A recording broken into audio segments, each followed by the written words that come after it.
here we go.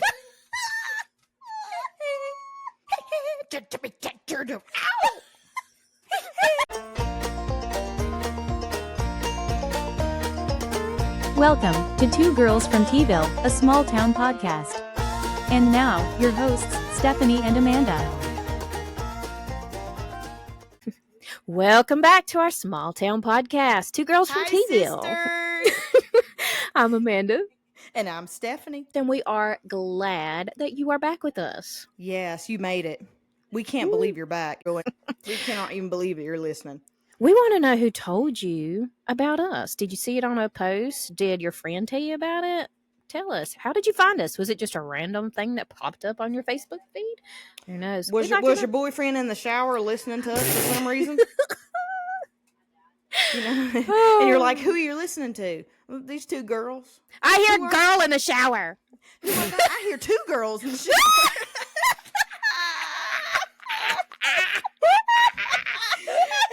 She's like, open that door right now. I hear two girls in the shower.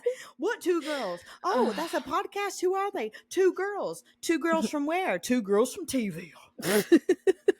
Tell it. We want to know how it happened. We're going to kind of jump right in and talk about some random off-the-wall fact about ourselves. Tell me something random and interesting that maybe not everybody knows, but it's interesting about you. Okay, so I have a boring fact that not a lot of people know, and then I have a really dumb one. Okay. So get ready. Prepare yourself. You guys know, you're like, oh, Lord, she's about to say something dumb. You're absolutely right. Get ready. So the boring one is I have always wanted brown eyes. Mm-hmm. I have blue eyes, and most people are just like, man, I'd love some blue eyes. Mm-hmm. Me, but it's not like a bright, pretty blue, I don't feel like. It's more of like a dishwater blue. Pretty eyes, girl. Dishwater blue. What? Dishwater blue. It's like it's a gray. It's like it's a gray blue, and I'm just like, kind of looks like the grayish blue tin they used to put on single wides in the 80s. You got them single wide eyes, girl. Them single wide eyes. That's right. And I'm just trailer like, eyes. you know, if you had the country blue kitchen growing up that had the little geese wearing them hats or the ducks, you know what I'm talking Yes. about? Yes. My eyes are more boring of a color than that. I've always liked myself better with brown eyes, but I've never been brave enough to try color contacts. So you better use that brown-eyed filter on every one of my TikTok videos. Gotta like it. It makes a big difference. And could write a country song about she got tears in them trailer eyes. Oh my gosh, them trailer eyes, that trailer-eyed girl. I fell for them trailer eyes.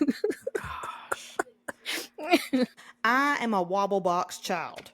I know all about single wides. We ain't throwing no shade. No. But you know what? But everybody knows what I mean when I say that blue siding on the side of a single wide in the 80s. That's what it was. It's like a gray blue. It's like, what color is that? And I just still like brown better for me personally. I think that softens a person. I just like dark hair, dark eyes. I don't know. I want to identify as Arab ethnically, but I can't. But I can't. So that's the kind of boring thing about myself. Another random off the wall fact about me, something that's stupid, is I wrecked my bicycle growing up on our driveway while I was riding it into a barbed wire electric fence. Oh. And the electricity was on, and I had super long hair, like down to my butt crack at the time. Oh. Maybe butt crack wasn't the best analogy. I had long hair, okay, down to my pants pockets at least. And it got wrapped around the barbed wire, and I got caught in it. To make matters worse, I was being electrocuted, just zapped over and over and over. Oh. You usually have to have a high-powered fence to keep them things in there. You have to have some high voltage on that. So yeah, that was bad. And man, somebody getting beat in there? I was trying to mute so I could cough. Okay. And it wasn't mute. I thought somebody getting smacked in there, man. I thought, man, we had an intruder killing Amanda. Hashtag enhancement. Sorry. But no, you're great. But no, on top of being electrocuted and my hair caught up in this barbed wire electric fence, to make it worse, it tore my shirt off my body. Oh no. Yes. So I'm laying there topless. I was probably in middle school. I was laying there topless, my hair caught in the fence, and I'm literally being electrocuted, screaming bloody murder. My parents run up the road. They get my hair out from around this fence. Daddy ran back to the house, cut the fence charger off. Yeah, and then I had to walk home. Like, Oh, yeah, like that in front of everybody, and it was just, yeah, it was awkward. I have a nice scar on my upper left arm. Looking at it right now, it's beautiful. So, okay, Amanda, what's your random off the wall facts about yourself? Lord, mine sounds so lame after that. Sorry. They're gonna be like, Scoop. No, you're good. This is random, but also sad. Uh-oh. I'm 35 and I can't swim, and yet I drive a boat. Oh, honey. I didn't grow up around water, go into pools. I want to learn. Like, I want to go to the YMCA and learn, but I just ain't got time. But I need to. Y'all, so when I was in school, they made us go to swimming lessons in 2nd grade at the Y. We took a field trip there once a week for like 4, 5, 6 weeks. And we learned as a class. Y'all got swim lessons and we got typing lessons. And we got them too. We got both. They took in middle school in 6th grade, we all got our boating license. Oh. Isn't that wild? I mean, we've all let it expire. But like, yeah, I've been through the full boating course. Like, and all that. The book work, like all that. Now we did 6th grade. We did a hunter safety course in 9th grade, and we got to shoot skeets in PE. Ooh. So, we didn't. Now, we didn't do none of that. Okay. Well, this was Wilkes County, so. Lord, so, y'all going duck hunting and everything. Yeah. Up there probably. Yeah. Trapping. That's why they got the name Trap Hill. Oh, sorry. Trap Hill, that's right. Another one, a lot of people don't know this except for like a few close friends. And I enjoy video games. Like, I grew up playing like PlayStation and stuff. Yes. But like, I enjoy playing Xbox with Jacob, and we all have our own VR. And that is cool. They are so much fun. I got them on Black Friday, and I gave them to them early as an early Christmas present. We all 3 got one, and they are so much fun. And I've got this kind of little side gig that I do. I can't talk much about it, but I actually get paid to test apps, and most of them are games. And cool. The boys get to participate in some of the tests. They send invitations more to Joshua because of his age. He's 7. Right. Then they do Jacob, who's 14. Poor Jacob, he's not gotten one in a long time. Bless. But like, you get a set time and a set pay, and it's good pay. Which I actually had some money sitting in my PayPal tonight that I forgot about. Oh. And it was nice from a couple payments that went through this week. But it's a lot of fun. And what they do is like they record your screen and they record your voice, and you have to talk out loud and talk about what you like, what you don't like, what they could improve on, like how you're figuring out the game. So you got a side hustle as a video game reviewer. Yeah. And sometimes that is cool. Sometimes they will do. I've not done one of these yet because a lot of times they'll send the invitation and they want you on like right then before it fills up. But they do some. Gotcha. That's why it's good for the summer. Yeah. But they email me at least one a day. You don't always qualify because they're looking for like certain people. Right. But if you're in the bracket that they're looking to market to. And sometimes you will get to do a video conference call with the actual developers of the game. Ooh. So that's pretty cool. But it pays good. Cool. And it's a lot of fun. And Joshua loves it. Do I have a game today, Mommy? So, yeah. That is cool. Fun. I didn't even know such a side hustle even existed. That's pretty cool though. It's made me interested in like maybe like a side job for like the evenings and weekends, like getting into actual like app and web development because you can do those certificates and courses at home. Like this has got me interested in like the behind the scenes, how they build it, how they design it. Cause I love Canva. I mean, we are Canva nerds. Yep. And so, but that's kind of a interesting. There is so much that must go into video games nowadays, especially the ones that have like those big complex storylines and the narrative changes based on your choices. Yes. I love stuff like that. I like watching Let's Plays on YouTube. Yes. I like watching Yes. people play video games. And I will not watch horror movies and stuff like that, but I will watch people play a horror game. Granny. That game, Granny. Have you watched people play Granny? No. You have got to watch it.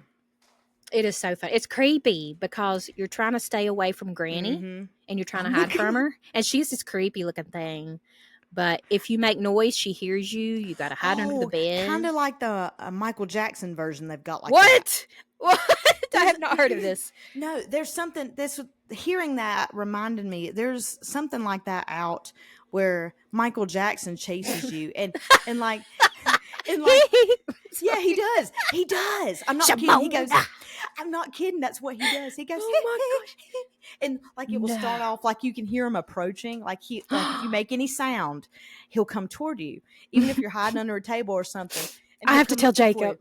I have to tell Jacob. I don't know what it's called, but basically there's a Granny version based on what you just told me with Michael Jackson. And I'm not kidding. Like I'll try to make it sound. I'll try to give you the audio version of what it's like. Hang on, I'm gonna hold the mic away from me and get closer as Wacko Jacko's coming closer. Oh, she's committed, y'all. Wait, here we go.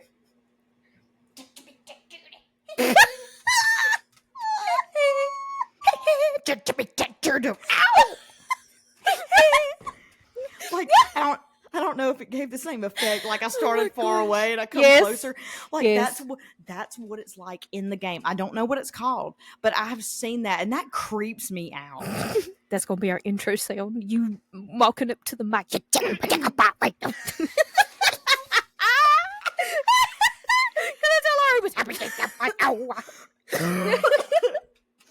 Oh my god. I don't even know what that is, but when I learned that, it stuck. Oh. There was one that had this really long, drawn-out storyline where it involved a painting, and as you progressed through the game, the painting became more clearer. Huh. I can't think of what it's called. I'll have to look it up, but it's trippy. I got a new one 2 nights ago because I hadn't played my VR in a long time. Like it's been literal months. I actually picked it up and played it because I was like, I just need a break from reality for a little bit. Because the boys were playing theirs. I'm like, I should play too. And I got a game. It's called I Am Cat. And it's so much fun. You're running from a granny, of course, but you have these tasks. You are a cat, and you have to literally. You can't use the joysticks to move. You have to use your hands, right? And you use them like to jump, to run, and you can claw. You can if you knock off like a vase and break it. Granny gets up from the TV from watching TV and she gets mad at you and she comes after you with a frying pan and you got to get away or she'll kill you with the frying pan. That got dark quick. But it's fun. Oh, wow. Like I've not played a lot of it, but I got to the second level and I'm like, okay, I'm done. My arms are so tired. It's a good workout. That's pretty cool. So the game I was talking about with the painting was called Layers of Fear. Oh. It sounds really cheesy, but watching the Let's Plays of it is wild. Layers of Fear. It's like a psychological thriller game. And watching that creeped me out. And the storyline's just jacked up. It's jacked up wild. There's one really neat game. I don't know how we just got on games now. That's all right. I never thought we would be talking about video games, but here we are. And that's funny because we never knew this previously about one another, but here we are talking about it. There is, I got into the Fortnite there for a little bit. It was fun. But I've not done it recently. I've watched Let's Plays of Fortnite, but I never could just get into it based on the Let's Plays. But there's one game, it is so neat, and I played it with a close friend last summer, and it's called It Takes Two. And it's about this man and this woman who are getting, like, they're having marriage trouble, and it sounds terrible, but just wait. Okay. So they're having marriage trouble, they're about to split. And something happens and they get turned into these like little toy dolls and they are trapped. No, listen. they get trapped in this world of like toys, and you have to work together. Like you have to be online at the same time playing. You have to work together to like solve these puzzles, like to get across things, to climb things, to get to work out things. It takes a lot of brain power from both of Any you. of you guys out there having It's a lot of trouble in your fun. marriage, we recommend It Takes Two. And like It we can didn't save your marriage. we didn't finish it. Like we got probably 3/4 of the way through. They were getting ready to start falling in love again. And then we just, I don't know. I think it was time to go back to school and we just didn't finish. So, but it's a fun game. Like I really enjoyed that. Okay. There's another one I saw a Let's Play of that I really liked. The only flaw in it is it had strong language. Okay. So be wary of that if you're watching people play that, or if you're going to play it yourself. If I could take that part out, it would be the most fascinating thing to watch. The game is called A Way Out, and it's about these two guys that are inmates. I've heard of that. It is it's like a totally cinematic experience. These guys escaping, like you're fugitives, but it's not as lame as it sounds in a video game format. It's very in depth and really cool to watch. Any gamers out there, I doubt they're listening to this, but anybody that They're busy playing games. They're busy playing games, and they're like, "Shut up, you ain't gamers." No, I'm not a poser. Like I don't play games, but I enjoy watching people play that. I get too wrapped up in games, and I start crying. Oh, like I start crying with frustration. Like the games I love to watch and engage in are games that have these storylines, like I said, that change the narrative based on your decisions. Yeah.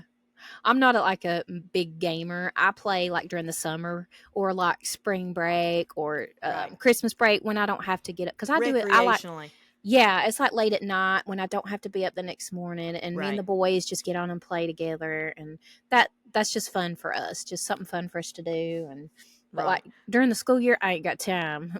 Oh, I know. You ain't got I wish I did. You ain't even got the brain power to process a video game during the school year. I get it. You are so mentally drained. You're mentally drained. You're people drained. Yes, you're just like, you're like, I don't even want to deal with virtual people. I just want to go to bed. Yeah. I get it. But yeah, what if they had a data manager game? No, I'm not getting paid for it. I love my job, but I'm gonna get paid for it. People would be saying, I can't keep up with this game. It's stressing me out. And I'm like, that's right. Welcome to our world. Well, let's kind of piggyback off of special, interesting things. What about a special talent? We have a common talent in that we both can play piano. And you taught yourself, is that right? Yeah. And I took lessons, but my ability capped off long time ago, and it just did not improve. You are incredible though. Like I love to hear you play. I like playing a lot. I like playing more for my own enjoyment than I do in front of other people, but I do appreciate that I can utilize the skill at church. I like playing the organ way more than I like playing the grand piano at church. Really? Because I don't feel confident enough in my abilities in comparison with the other two pianists we do have there, my mom and Melissa Moose. I don't feel like I am near on their level. I have too many limitations, I feel like. So I would much rather not play the lead instrument. I would rather play the follow-up one, or the one that goes, because the accompaniment. The accompaniment. Yeah, that's where I'm looking for. I would much rather play that in public, but I have played piano at church before, whatever, but I always feel like kind of second rate. And so I'm just like no one's ever made me feel that way, but I have a lot of anxiety about it. I mostly play for myself, but I do enjoy it. It's definitely something I'm not let go to waste. Learning accompaniment style really helped with my confidence, because I used to think, I've got to hit every note. If I don't hit it right, everybody's going to know. Right. And Steven, he took 8 years and he was incredible. Yes, and he's the type, he could sit down, you could just kind of hum something and he would just take right off with it. And he showed me a couple tricks. Like we never really sat down. I wanted him to teach me so much, but we just never did. And he showed me about like inverting chords Oh yeah. And then I started to learn the accompaniment style. And It's it's all like about the pattern. I do a lot of our choir songs accompaniment style, and it sounds good. And it's like Yeah. I'm not even putting in as much work, but it sounds like I Right. am. It sounds like I'm putting in more work, but Yeah, you're letting it the just choir carry the melody. yeah, For yeah. you. So Yeah, and so I'm somebody that my limitations is I have a hard time remembering key signatures. I'm somebody I have a hard time if I don't know the song, the lyrics of the song. If I don't have that committed to memory, I have a hard time reading the lyrics and reading the music at the same time. yeah. I have a hard time with that. I can do it, but I struggle. I cannot play by ear at all. I can't just hear something and then just play it. I cannot do that. I absolutely have to have music in front of me. And I mentioned earlier, I have trouble remembering key signatures. So if something's got 5 sharps, oh, honey's I don't do defeated. sharps. I don't do Defeated. sharps. Give me You the do flats. Give me the Yeah. flats. Either way, no matter what it is, I know you can convert it to flat, but Yeah. either way, yeah, in your brain. Either way, though, I have to circle them. Mm-hmm. I have to go through and circle every note that's sharp or flatted. If it's like 1 or 2 flats, yes, I can commit that to memory. But if it's much more, for some reason, my brain just can't handle it. Mm-hmm. And I can't look at music and identify the chords just based on what's there automatically. I have to write in my chords. Well, they call that marking up. I have to really mark up my music a lot. And then I'm good. I have to write in my chords because I struggle with reading bass clef, but I'm slowly getting there. But the bottom note is what your chord is. I still struggle with that. Right. And I have to write them in because yeah, I mean, I can do it if I take my time. But sometimes when they're like, turn to page 401 and you're like, oh snap, okay. Like if it ain't written in, I'm in trouble, honeys. The Lord laid it on my heart for us to sing page 401. And I turn there and I'm like, no, he didn't. Because he knows I can't play this. And people don't get it because they think you play piano, you automatically can play anything. No, honey, no. I have to know how it goes. No, or I think, I think there's a big difference between having a gift and being able to do it. And I'm not saying that we stink. I'm just saying I think there's clearly people that are gifted with that completely. Yeah. Like gifted from birth for something like that, bestowed from a heavenly body with that talent. And then there's virtuosos that are even maybe better than those people. And then there's people like me that's on the struggle bus, but I can do it. Like, so I'm just like, okay, so I'm very limited in what I can do. But then like my mom, she can transpose keys on a dime. I absolutely cannot do that. So, I have to write it out. I can't just do it on the fly. Yeah, like I'm talking, I have manuscript paper and I have to literally rewrite the entire thing in a different key. But as Amanda mentioned in our last podcast episode, I have another little talent. Do not ask me how I learned I have this talent because I have no idea. But all I know is I can do a near perfect impression of Elmo. Yes, it is great. Yeah. It is great. Ask the girl at Kodo's named Megan. I used to call in my order to her years ago, and it went like this. I'm going to do the rings. Ring, ring. Kodo's. I can't do it. Oh my gosh. Hang on. This is Elmo. Elmo would like to place an order, please. Elmo would like... No, it's hard to do. Elmo would like the teriyaki steak child's plate with white rice, please. And a Diet Pepsi. Oh, you don't have Pepsi? Give me a Diet Coke. Okay, I'll be there in a minute. Bye. That's not as good as it normally would be. Y'all, I'm still having throat problems. I love it. I don't have laryngitis, but I'm still having these issues. It's like a chronic virus issue I've got going on. But yeah, I can do the Elmo impression, and I've done it all kinds of places. And I forgot how we figured out, like, with each other that I could do that. But it's a big thing, like we have like running with your kids now. Like I'll send like random stuff like to you in voice messages. And I'm like, Elmo says. And people like ask me, they're like, how do you do the Elmo? Like, do you purse your mouth like a certain way? Like, I cannot explain it. Let me talk like him and see if I can pinpoint it. Um, Elmo says you need to listen to Two Girls from T-Ville, the small town podcast. Hang on, Jacob. I'm going to pull Jacob in for a second. okay, because do it. he does a pretty good impression. And I love He when does. he says, Elmo likes it clean. Okay, come here, Jacob. He does it so good. Hurry, Okay. come on.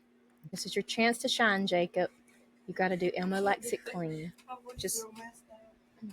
What do I say? It's okay. Elmo I likes messed it up. clean. Elmo likes it clean. He does it so good. Get it clean. I've noticed Elmo talks in third person.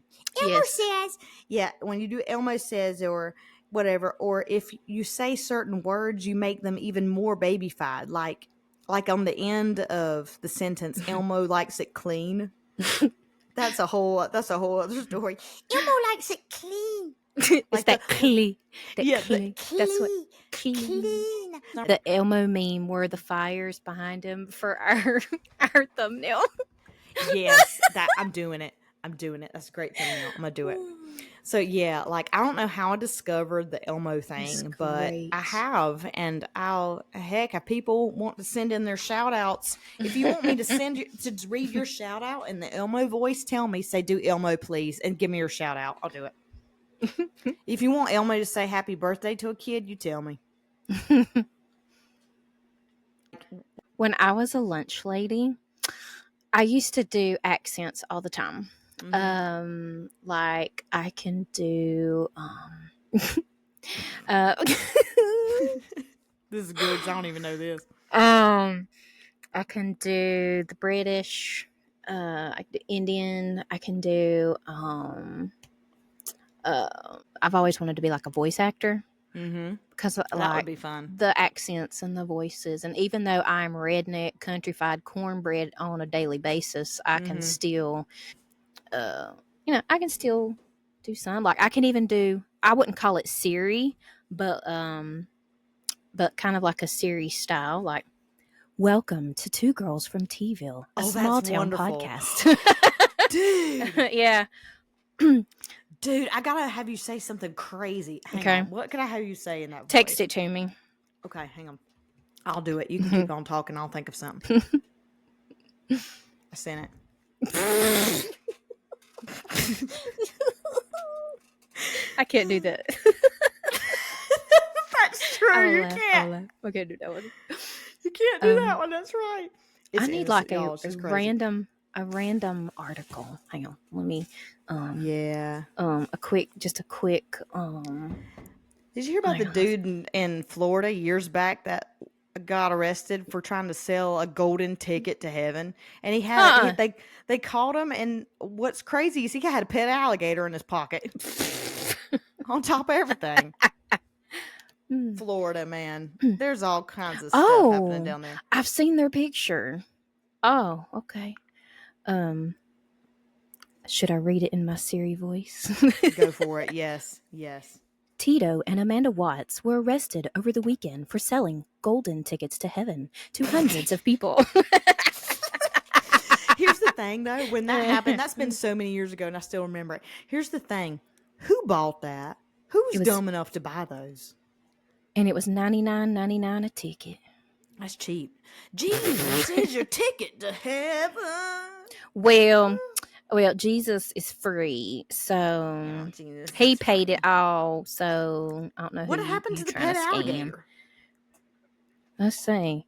Somewhere down in that article it said something about a random alligator. I'm like, what? The tickets were just wood spray painted gold with "Ticket to Heaven" admit one written in marker, and he's got marker on his face, like he was drawing on his own face. He said, I am heaven. So the guy says, "I don't care what the police say. The tickets are solid gold. It ain't cut up 2x4s. I spray painted gold. And it was Jesus who gave them to me behind the KFC. Said to sell them so I could get me some money to go to outer space. I met an alien named Stevie who said if I got the cash together, he'd take me and my wife on his flying saucer to his planet that's made entirely of crack cocaine." Oh my God. You can smoke Florida. all the crack cocaine there you want, totally free. So try to send an innocent man to jail and see what happens. You should arrest Jesus God. because he's the one that gave me the golden tickets and said to sell them. Yes, I remember hearing about that. I'm willing to wear a wire and set Jesus up. The wife's response. We just wanted to leave Earth and go to space and smoke some rock cocaine. I didn't do nothing. Tito sold the golden tickets to heaven. I just watched. I just watched. Up. Oh, here it is. Police said they confiscated over $10,000 in cash, 5 crack pipes, and a baby alligator. Jacksonville, Florida. Is it real? And a baby alligator. Here's a title that says, "Oh, this is 2015." It says, it was an April Fool's joke. Oh my gosh! No, I don't believe it. That was real. I refuse to believe that wasn't real because it's funny. I mean, some of the stuff you can't make up. I mean, a baby alligator. Baby alligator. Like, we found drugs and paraphernalia and a baby alligator.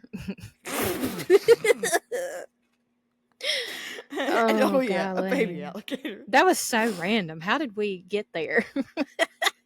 We were talking about reading articles and weird voices. Yeah. It's part about the baby alligator in a different voice. Okay. Baby alligator. Okay. Police said they confiscated over $10,000 in cash, 5 crack pipes, and a baby alligator. That's like talking about like stupid stuff. Uh-huh. So when I worked at Walmart, I've been eager to share these stories with you. The first one is not as good as the second one. That's a good segue. Crazy things that have happened while on the job. So if I say LP, I mean loss prevention, our loss prevention officers that we had. Okay. And they walk around like normal people. And so I was a cashier and I was working these were like 2 separate incidents because it happened often. But there was like one night a girl decided she was going to steal a bunch of clothes and she stuffed them in her pants to make it look like she was pregnant. And the LP officers handed her a bag once they caught her and said, "No, you're taking these out. I'm not touching them," because they'd been in her pants. She might have peed or something, man. So this is the good one. And I will never forget it. Stephen was working 911 that night. So, of course, I called him after this happened. I was closing, and it was like almost 11 o'clock at night, and I was on self-checkout. And so I'm right there at the door. Well, this lady goes walking by, and you know how the door goes do-do-do-do-do whenever like somebody walks through that's not deactivated that little metal strip. Right. Well, she like had DVDs and stuff. Yeah, she had like a DVD in her hand and a big old case of Bud Light. That door dings and she takes off running.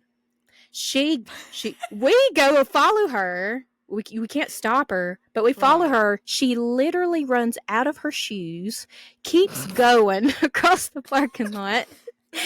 And I mean, that baby alligator, she thought it got away from her. It was Forrest Gump across that parking lot. And then somebody was waiting for her across the road at Advance Auto. She hops in, they take off. I'm calling Steven. I'm like, had a game plan. I'm like, they did for some beer and a DVD. And what was the DVD? I don't know. Because she was out of there. She was out of there. Watch it be some lame movie like it's probably Babe. Elmo's World. But not Babe or like Charlotte's Web. So she left her shoes, like literally ran out of them. They were white Skechers slip-ons. Somebody put on gloves and took them to the service desk in case she decided to come back for them. And I don't know if she ever did. I started to say, please tell me she did. You'll know if she did. She was grinning the whole time, looking back like, hey, I got away. I got my beer. That's crazy. But I'm picturing like this evil, like Wicked Witch of the West laugh. She was very thin and blonde, like bleached blonde, and like I had some weird, like flirtatious comments, and probably the one that stuck out the most from a man that came through my line. He was elderly, and he said, "You need to quit them party pills. You're gonna overdose." Oh my god! Not even lying. You quit them party, but that's great. If I ever heard that, I could not avoid busting out laughing. I laughed and I was like, You overdose. But he was sweet, and I'm like, it's okay. But looking back, I'm like, no, that was creepy. Right. Creepy old fart. Yeah, there was some others, but I don't remember them quite like I did that one. I've got a bunch that are really good, but okay. Just fart. We ain't gonna say that one. But yeah, the just fart incident was in the last podcast episode. That happened on the job. At that same job though, I'm not gonna name what it was, but at that same employer at the time, I ran the phone. Took over 500 calls a day. People, if you've been listening to podcasts, you already know where this is. Anyway, I searched mail and I operated the switchboard. It was a lot. And I mean, it doesn't sound like a lot, but it was a lot. It was nonstop with the phone. Well, whenever I had to go to the bathroom, obviously, like I didn't have a headset or anything because like you don't want to be attacked by whatever. It was a prison. I just can't get around it. I can't tiptoe around it. It was a prison. It was a prison. So if like I couldn't be walking around with a headset with access to an outside line. If I got attacked by an inmate, then they had access to outside phone lines, which is like a no-no in max security prison. When I had to go to the bathroom, I had to divert the phone to master control, and I went to the bathroom. Well, it got to the point where they told me I needed to divert my phone to another lady that worked in one of the offices there. And another coworker came up to me one day and said, hey, it has reached my ear that someone is keeping a spreadsheet of how long you're in the bathroom. Wow. And so I just wanted to let you know because that kind of bothered me. Dude. I can't help it. I have to go to the bathroom. And it wasn't like excessive. I wasn't abusing it like, hey, I'm going to the bathroom 20 times a day. I just don't have to go a lot. I just fight. I guess it's just because, I don't know, maybe all the revivals I had to be in growing up. I just got used to holding it for a really long time, and it just doesn't register to me as often as everybody else that I have to go. But when I did go, I had to go. They were literally keeping a log of the time that the phone was diverted to them and the time it was taken off and diverted back to me. And I'm like, Lord, what are they doing? Did they make another column that said poop, possibly pee? Poop today. 2 poops possible pee. That's creepy. I'm like, did they code it brown and yellow? That's like obsessed. Like this person sounds like. It was a little odd. I guess. A little obsessive. Yeah, I guess. And what was crazy is I didn't get that feeling from the person at all. They're a fan. They were a fan. Well, I think the person, they were feeling overwhelmed with their job, and they had a lot of additional job duties put on them because another person had quit and they weren't replacing their job. And she felt I was taking advantage of that, and that I was just kind of lollygagging around the prison and not doing my job. So I think that's where that came from. But that was wild. I was like, huh? Dude, anybody that knows you, like, they know you do not lollygag. Like, you no, you are a worker. You earn every penny. I have seen you at work. You earn your pay for sure. Trying to think of something. Oh, this is a funny one. I'll tell you this one. At the funeral home. Remember, there was a bad electrical storm in the middle of the day when I was working at the funeral home, and I was in the prep room helping put up some chemicals. And it was a full house. And at the time, that was a term we used to refer to the prep room or the embalming room. It was full. There were 6 people. Wow. Yeah. So at one time is a lot. Yeah. It was one of the busiest weeks I'd ever worked there. But I was back there doing that during the storm, and the power goes out. Ooh. Ooh. I was back there by myself. And I'm somebody, I mean, it ain't like in a spook movie where they're going to grab you, nothing like that. But still, your mind is just super uneasy in that moment. And what's crazy is there's no windows or anything in that prep room. So it's pitch black. Like, I cannot see my hand in front of my face. And I'm literally having to feel the edges of the gurneys and people to feel my way to the door to get out. Yeah. just think about that. It gives you weebie-jeebies. That happened at work, and one other time at the funeral home. I'll say who it is, too, because it's funny. He'll laugh about this if he ever hears that. David Robinette. A lot of people know who David Robinette is. He's great, and Mark Robinette, his brother, they're both crazy in like the best way, like funny. Yes. Well, I got a call one day at the funeral home, and there was a man on the other end, and he said, and he was really serious, and I was being really professional with this call because I just thought it was like a death call. That's what they called it. He said, I have a question. He said, I don't want you to make fun of me for it. I am being serious, but I don't know who to ask. And I said, okay. I said, I can help you out. What you need?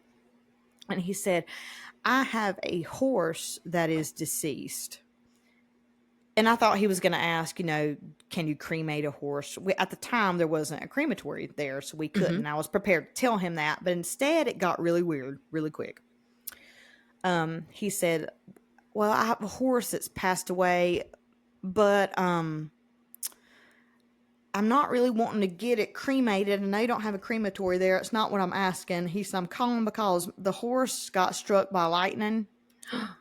And I'm like, like in my brain, I'm like dying, but I have to be professional. I'm like, okay. And he said, and I said, is there anything? And I said, have you been able to bury the horse on your own, like using heavy farm equipment? And he said, no, I don't have access to any of that. He said, but the thing is, the lightning basically cremated the horse. I mean, and I was just like, and this guy was dead serious. And I was like, okay. And he said, I want to know if you have an urn big enough that would house the ashes of a horse that had been lightning struck.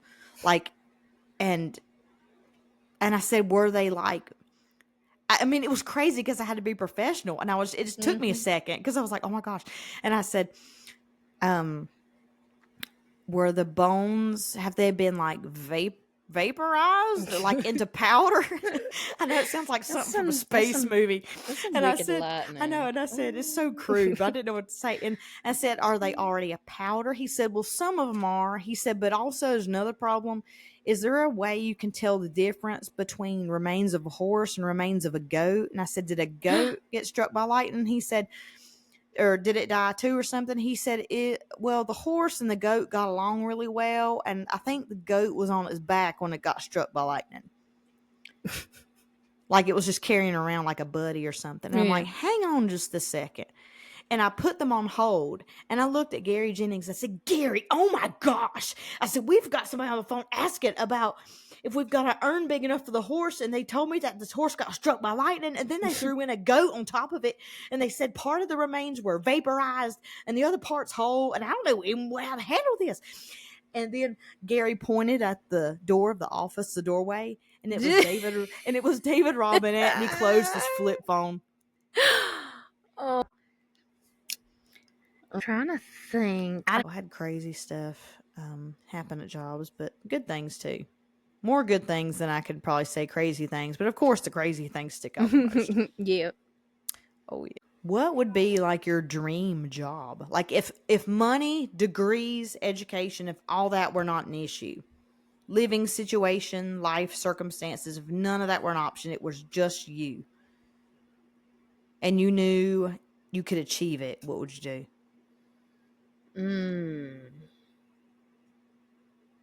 What would you do? I don't know. I have always kind of really been into I have an associate degree, and they call it a transfer degree. Usually it's like associate in science or associate in arts. I have an arts associate. That's what I've got. Yeah, and a lot of people are like, why'd you not go on to more school? And I'm like, honestly, because I didn't feel it was worth, I didn't have anything I was passionate enough about to pursue anything higher, because the things I've always been interested in don't make livable wages unless you completely uproot your entire life. Yeah. And I wasn't willing to compromise and uproot my entire life. I've always really loved art and all the arts, music, painting, any type of performance art, like anything like that, acting, all that has always been something I've really been into, but also history. I think I'd really like doing like biblical archaeology or something to that degree, or being some sort of historian in some really odd era, like Victorian fashion or something. Just some off the wall thing that, like, where do you even find that niche at? Things that I'm passionate about aren't things that were ever really attainable as far as a career. They're not. They were. I mean, anything's attainable, but I couldn't. It wasn't something I was willing to uproot my life for, so I never went for. I still enjoy those things, but if money were no object and I were just alone, I didn't have a family, I didn't have my house here, I hadn't had my whole history of life up until this point, probably maybe like a paleontologist. That's cool. Dinosaurs, things like that. That, or oddly enough, an OBGYN. Really? Not a gynecologist, but an OB. Like dealing with baby's childbirth. That's something that can be a very heart-wrenching job, but it can be also very rewarding. And I never felt that way until I had my own kid. And then all of a sudden I was like, that must be amazing to do that job. But yeah, if money and everything were no object, those would probably be my top two. But I'm very happy with what I'm doing now. I don't have any regrets in life as far as about a school or educational trajectory I went in. Like, feel it was God's will for me to have my associates and be where I'm at. So I'm happy with that. What about you? So like my interests change a lot. Mine kind of recently, something that has really interested me, that I think I would like to do, and I never imagined this until recently, being a hospice nurse. Yes. I have, at one time I wanted to, be a pediatrician or be an anesthetist, which it does anesthesia, stuff like that, something medical. And I just didn't go into the medical field, but I follow a couple of hospice nurses like on TikTok. Yes, and there's me too. one, Hadley Vlaeus. I can't pronounce her name right. Is she wrote a book. Lady? No, this one's this younger one with the ponytail. She's got brown hair, blue eyes. She's really young. She wrote the In-Between. It's the In-Between. I've been listening to the audiobook, and it is so good. And I think I bought that book for my niece for Christmas because I thought it was something she would find interesting, and she's an avid reader, so I went ahead and got it for her. There's I like to follow the ones that talk about how, like, they weren't believers, and then when they saw like the end of life, what Christians were seeing, and like how even like those that they didn't know if they were Christians were like seeing loved ones, and just all the stories that they're all similar. I think that's interesting, and just being there for somebody's last moments. I think it's because that's a privilege that it's denied to a lot of people. I think it's because I've been through several deaths where I was at their side throughout my life, like my grandpa, my dad, my own husband, my grandma recently. You're not really a stranger to death. And it's like there's some family members, like on Stephen's side, they've not had to go through that except for when Stephen died. Right. And so like some people are like, how are you so strong? And it's hard to navigate that for a lot of people. Yeah. I mean, if they've never encountered that before, that can be frightening to a lot of people. That, or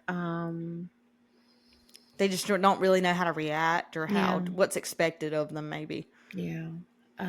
But yeah, hospice nurse. I'm not sure because, like I said, my interests change. Right. Like I've been interested in all kinds of different professions and stuff. If money, all that were no object, but that's just been my recent interest, is just hospice nursing. Hospice, that would be a rewarding job. It would be hard, but because you get attached, but rewarding because you get to be with the family, and everybody processes grief so differently, and that's something like we'll talk about when we get into like the widowhood episode. But that's everybody coming. Just processes differently, and it's just interesting to see, especially when you've been on that side several times. Mm-hmm. So To kind of help them work through the process. yeah, That, and I mean, even what happens after that happens, that is so overwhelming. yeah, And that's when you have funeral directors and stuff to help guide you through the overwhelmingness of it. But even still, it's a lot. You're trying to process the passing of a person, and then you're trying to gather documents. And then you're having to think about how you're going to pay for their service, or how are you going to handle that. Or all the dust settles after their final disposition, and the smoke kind of clears. Then that is when people need people. yeah. More than anything, and you know that when that dust settles, it's just like, how am I moving forward now? I feel like I can't even take the first step. And I think hospice nurses can help a lot with letting people know that they are not broken because they're processing something differently. I've been interested like in psychology too, like the why people do what they do, why they act the way they act. True That's crime. yes, that's something I'm really interested in. Like I like prison documentaries. I like to watch interrogations. I would love. Okay, this I forgot about this one, but everybody says that I should be. Then even our own resource officer says that I should like work like as a detective, because I love to research and dig and find answers. And I think that's one thing I like about my job is I'm all the time having to find answers for stuff and solutions. And my nickname is FBI agent with some people, because I like to find stuff. It's like, not that I'm being nosy. It's just they want to know something. I want to find the answer, whether it's work related, whether it's whatever. My nickname at work is Q, because if someone needs to find out something, I'm gonna get it somehow. Q is the nerd from the James Bond franchise. Yes, He's the one that in the old school movies had all the gadgets, and in the new one, he's got all the tech. I like So, it. yeah, that's funny. FBI agent and Q. We both get Something the same else, type of names. Something I know. else. Well, this has went several different little ways in this episode. I like It's just this. a mixed bag. And it's a mixed bag today in this one, Love y'all. it. Well, we're going to wrap it up. But before we do, spread the word, guys. Yeah. If you like our podcast, let us know in our public feedback form. If you think we're awful, help us cry ourselves to sleep at night and tell us that we are terrible, that we're the worst thing ever. We want to know. So if you like our podcast, whether it's on YouTube or you're listening on Spotify, share it. We want to get the word out that we exist in the county. We hope that this is something that our county can kind of just enjoy. Hometown girls just doing something kind of just for us, you know? Like, there's not a lot of things that's specific to just our area. And, you know, we want to provide that for you. Yeah. We appreciate every listener we have. Lord bless you. It's a miracle. You're still on board with us. You must be a committed fan. Yes. Thanks to contributions from viewers like you and listeners. Thank you. Like on PBS. Yes. Reading Rainbow is brought to you by. All right, guys. Well, that's a wrap on this episode. It's a little shorter one, but that's all right. It's been fun. It has been. We've kept it real. Yeah. All right. We will catch you cool cats on the flip side. Hashtag old people sayings. Yeah. Righty. All right. See ya. Bye.